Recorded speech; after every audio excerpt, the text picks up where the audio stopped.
Hello दोस्तों, welcome to my YouTube channel. आप सभी का हमारे यूट्यूब चैनल में हार्दिक स्वागत एवं अभिनंदन है। आई होप आप सब अच्छे होंगे। तो आज का हमारा टॉपिक रहेगा भारत का संवैधानिक विकास। इसमें अभी क्वेश्चन रह गए हैं, तो हम जो क्वेश्चन रह गए थे उसको इस वीडियो में डिस्कस करेंगे और जो बाकी रह जाएंगे उसको आने वाली वीडियो में डिस्कस करेंगे। तो आज का हमारा जो टॉपिक है यानी भारतीय राज्य व्यवस्था, भारतीय संविधान एवं राज्य व्यवस्था का टॉपिक है। यह है भारत का संवैधानिक विकास, कॉन्स्टिट्यूशनल डेवलपमेंट ऑफ इंडिया। तो ये है आज का हमारा टॉपिक। तो आज का जो हमारा मोटिवेशन कोड है, अपना लक्ष्य बनाओ और उस लक्ष्य के पीछे पड़ जाओ। यानी अपना एक टारगेट सेट करो और उस टारगेट को पाने के लिए उसके पीछे पड़ जाओ। फिर देखना सफलता आपको अवश्य ही कदम चूमेगी। फिर जो सक्सेस मिलेगी ना आपको, वो अवश्य ही आपके कदम चूमेगी। तो अपना लक्ष्य बनाओ, उस लक्ष्य के पीछे पड़ जाओ, फिर देखना सफलता अवश्य ही कदम चूमेगी आपके। तो अपने टॉपिक पर चलते हैं, जो जिसमें क्वेश्चन रह गए थे बचे हुए उसको डिस्कस करेंगे। तो नेटिव मैरिज एक्ट 1872 यानी native marriage act 1872 Keshav Chandra Sen के प्रयास से governor general Lord north cook के समय में लाया गया। इस एक्ट के अंतर्गत अंतरजातीय विवाहों को मान्यता दी गई।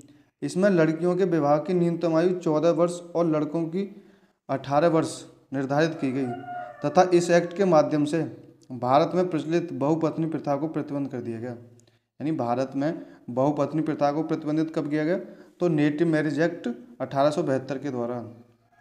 तो इस नेटिव मैरिज एक्ट में लड़कियों के विवाह की आयु 14 वर्ष तथा लड़कों के विवाह की आयु 18 वर्ष निर्धारित की गई थी।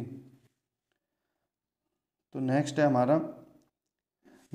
1873 का अधिनियम, द एक्ट ऑफ 1873। इस अधिनियम द्वारा यह उपबंध किया गया कि ईस्ट इंडिया कंपनी को किसी भी समय भंग किया जा सकता है। यानी 1873 का अधिनियम में यह उपबंध किया गया कि ईस्ट इंडिया कंपनी को किसी भी समय भंग किया जा सकता है, जिसके अनुसरण में 1 जनवरी 1884 को ईस्ट इंडिया कंपनी को औपचारिक रूप से भंग कर दिया गया। यानी जिसके अनुसरण जो था 1 जनवरी 1884 को ईस्ट इंडिया कंपनी को औपचारिक रूप से भंग कर दिया गया। तो नेक्स्ट है हमारा शाही उपाधि अधिनियम 1876। नेक्स्ट है हमारा शाही उपाधि अधिनियम 1876। इस अधिनियम द्वारा गवर्नर जनरल की केंद्रीय कार्यकारिणी में 6ठे सदस्य की नियुक्ति कर उसे लोक निर्माण विभाग का कार्य सौंपा गया। 28 अप्रैल 1876 को एक घोषणा द्वारा महारानी विक्टोरिया को भारत का सामग्री घोषित किया गया। यानी शाही उपाधि अधिनियम जो 1876 का है, इस अधिनियम द्वारा गवर्नर जनरल की केंद्रीय कार्यकारिणी में 6ठे सदस्य की नियुक्ति कर उसे लोक निर्माण विभाग का कार्य सौंपा गया। और 28 अप्रैल 1876 को एक घोषणा द्वारा महारानी विक्टोरिया को भारत की सामग्री घोषित किया गया। नेक्स्ट है हमारा भारतीय सदस्यों को प्रश्न पूछने का अधिकार कब दिया गया था। यानी भारतीय सदस्यों को प्रश्न पूछने का जो अधिकार कब दिया गया था, वो दिया गया था 1909 में। यानी भारतीय सदस्यों को प्रश्न पूछने का अधिकार 1909 में दिया गया था। भारत परिषद एक्ट 1909 के तहत इंग्लैंड की भारत परिषद में नियुक्ति होने वाले प्रथम भारतीय कौन थे? केसी गुप्ता तथा सैयद हुसैन बिलग्रामी। प्रांतों में शासकीय बहुमत किस अधिनियम द्वारा समाप्त हो गया था? जो प्रांतों में शासकीय बहुमत था वो 1909 के अधिनियम द्वारा समाप्त हो गया था। किस अधिनियम के तहत गवर्नर जनरल की कार्यकारिणी में, यानी किस अधिनियम के तहत गवर्नर जनरल की कार्यकारिणी में प्रथम भारतीय विधि सदस्य सत्येंद्र सिन्हा की नियुक्ति की गई थी? भारतीय परिषद एक्ट 1909 में। केंद्र में द्विसदनीय व्यवस्था किस अधिनियम द्वारा किया गया? केंद्र में द्विसदनीय व्यवस्था किस अधिनियम द्वारा किया गया? भारत सरकार अधिनियम 1919 द्वारा। प्रांतों में उत्तरदायी एवं द्वैध शासन की स्थापना कब की गई? 1919 में। जो प्रांतों में उत्तरदायी और द्वैध शासन की स्थापना कब की गई थी? 1919 में। द्वैध शासन के जन्मदाता कौन थे? Lionel Curtis. जो यानी द्वैध शासन के जन्मदाता कौन थे? Lionel Curtis. सर्वप्रथम अपनी पुस्तक डायरकी में द्वैध शासन व्यवस्था का वर्णन किसने किया था? लियोनेल कॉर्टेस ने। भारत सचिव के कार्यभार को कम करने के लिए हाई कमिश्नर किस अधिनियम द्वारा नियुक्त किया गया था? भारत परिषद अधिनियम 1919 द्वारा। प्रांतों में द्वैध शासन प्रणाली किस एक्ट द्वारा समाप्त कर दिया गया था? जो प्रांतों में द्वैध शासन प्रणाली थी वो 1935 के एक्ट द्वारा समाप्त कर दी गई। जो प्रांतों में द्वैध शासन प्रणाली 1935 के एक्ट द्वारा समाप्त कर दी गई। द्वैध शासन प्रणाली की असफलता की जांच, द्वैध शासन प्रणाली की असफलता की जांच समिति का अध्यक्ष कौन था? Sir Alexander Muddiman. Sir Alexander Muddiman. केंद्र एवं प्रांतों में प्रशासनिक शक्ति का विभाजन किस अधिनियम द्वारा किया गया था? यानी केंद्र एवं प्रांतों में प्रशासनिक शक्ति का विभाजन किस अधिनियम द्वारा किया गया था? 1919 के अधिनियम द्वारा। भारत सचिव और उसकी परिषद का वेतन भारतीय राजस्व से दिया जाना कब बंद कर दिया गया था? तो ये गया था 1919 में। यानी भारत सचिव तथा उसकी परिषद का वेतन भारतीय राजस्व से दिया जाना कब बंद कर दिया गया? 1919 में। ब्रिटिश भारत में महिलाओं को सर्वप्रथम मताधिकार कब दिया गया था? 1919 में। यानी ब्रिटिश भारत में महिलाओं को सर्वप्रथम मताधिकार 1919 में दिया गया था। सांप्रदायिक आधार पर निर्वाचन प्रणालियों को सिखों, ईसाइयों तथा आंग्ल भारतीयों को कब लागू किया गया? 1919 के अधिनियम द्वारा। सांप्रदायिक आधार पर निर्वाचन प्रणाली को सिखों द्वारा, ईसाइयों और तथा आंग्ल भारतीयों पर कब लागू किया गया था? 1919 के अधिनियम द्वारा।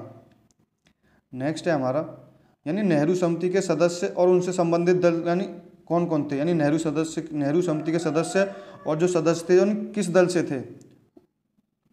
यानी मोतीलाल नेहरू नेहरू समिति के अध्यक्ष थे और इसे यानी कांग्रेस की समिति यानी कांग्रेस दल से थे। सुभाष चंद्र बोस कांग्रेस दल से थे। जवाहरलाल नेहरू कौन थे? इसके सचिव थे, यानी वो कांग्रेस पार्टी से थे। सर अली इमाम ये थे मुस्लिम लीग। सुआब कुरैशी थे मुस्लिम लीग से थे। सुआब कुरैशी। एस अड़े ये थे हिंदू महासभा से। हिंदू महासभा से। तो एम आर जयकर ये थे हिंदू महासभा से। जी.आर. प्रधान ये थे हरिजन से। सरदार मंगल सिंह ये थे सिख दल से। तेज बहादुर सप्रू थे उदारवादी दल से। और एम.एन. जोशी थे श्रमिक संघ से थे। यानी जो एम.एन. जोशी थे वो श्रमिक संघ से थे। तो चलते हैं नेक्स्ट। अब कौन सा अधिनियम प्रस्तावना विहीन था? जो कौन सा अधिनियम था प्रस्तावना विहीन था? तो भारत शासन अधिनियम 1935। 1919 के अधिनियम की प्रस्तावना इसमें जोड़ दी गई थी। जो अधिनियम प्रस्तावना विहीन था वो था भारत शासन अधिनियम 1935 और 1919 के अधिनियम की प्रस्तावना इसमें जोड़ दी गई थी। भारत में संघीय सरकार की स्थापना का प्रस्ताव किस अधिनियम में था? भारत शासन अधिनियम 1935 में। भारत में संघीय सरकार क्यों नहीं स्थापित की जा सकी? क्योंकि देशी रियासतें संघ में शामिल नहीं थी। यानी भारत में संघीय सरकार क्यों नहीं स्थापित की जा सकी? क्योंकि देशी रियासतें संघ में शामिल नहीं हुई। जो देशी रियासतें थी वो संघ में शामिल नहीं हुई। केंद्र में द्वैध शासन व्यवस्था किस अधिनियम द्वारा लागू की गई थी? जो केंद्र में द्वैध शासन व्यवस्था थी वो भारत शासन अधिनियम 1935 द्वारा लागू की गई। भारत शासन अधिनियम 1935 द्वारा प्रांतों में किस प्रकार की शासन व्यवस्था स्थापित की गई? वो की गई थी स्वायत्त शासन व्यवस्था। भारत शासन अधिनियम 1935 द्वारा केंद्र और प्रांतों में शक्तियों का विभाजन किस स्वरूप में किया गया?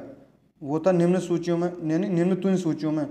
संघ सूची 59 विषय, प्रांतीय सूची 54 विषय एंड समवर्ती सूची 36 विषय। यानी भारत शासन अधिनियम 1935 द्वारा केंद्र और प्रांतों में शक्तियों का विभाजन किस रूप में किया गया? ये किया गया था तीन निम्न सूचियों में।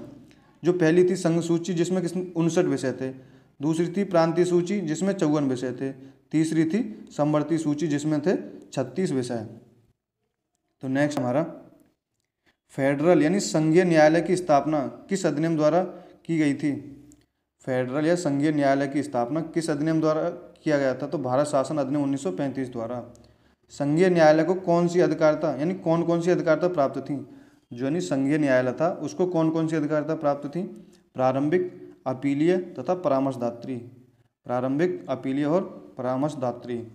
भारत शासन अधिनियम 1935 द्वारा कितने प्रांतों में द्विसदनीय विधानमंडल स्थापित किया गया? तो ये किया गया था 6 प्रांतों में। भारत परिषद का अंत किस अधिनियम द्वारा किया गया? जो भारत परिषद का अंत किया गया था भारत शासन अधिनियम 1935 द्वारा किया गया था। यानी भारत परिषद का अंत किस अधिनियम द्वारा किया गया? भारत शासन अधिनियम 1935 द्वारा। 1935 के अधिनियम के बारे में किसने कहा कि यह अनेक ब्रेकों वाली इंजन रहित गाड़ी है? पंडित जवाहरलाल नेहरू ने। यानी 1935 के अधिनियम के बारे में जवाहरलाल नेहरू ने यह कहा था कि यह अनेक ब्रेकों वाली इंजन रहित गाड़ी है। भारत शासन अधिनियम 1919 द्वारा सांप्रदायिक निर्वाचन पद्धति का विस्तार कर इसमें किनको और शामिल कर लिया गया? यानी भारत शासन अधिनियम 1919 द्वारा सांप्रदायिक निर्वाचन पद्धति का विस्तार कर इनमें किनको और शामिल कर लिया गया? आंग्ल भारतीयों, ईसाइयों, यूरोपियों एवं सिखों को।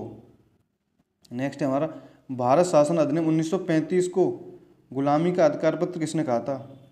यानी भारत शासन अधिनियम 1935 को गुलामी का अधिकार पत्र किसने कहा है? तो ये कहा है पंडित जवाहरलाल नेहरू ने। यानी गुलामी का अधिकार भारत शासन अधिनियम को किसने कहा है?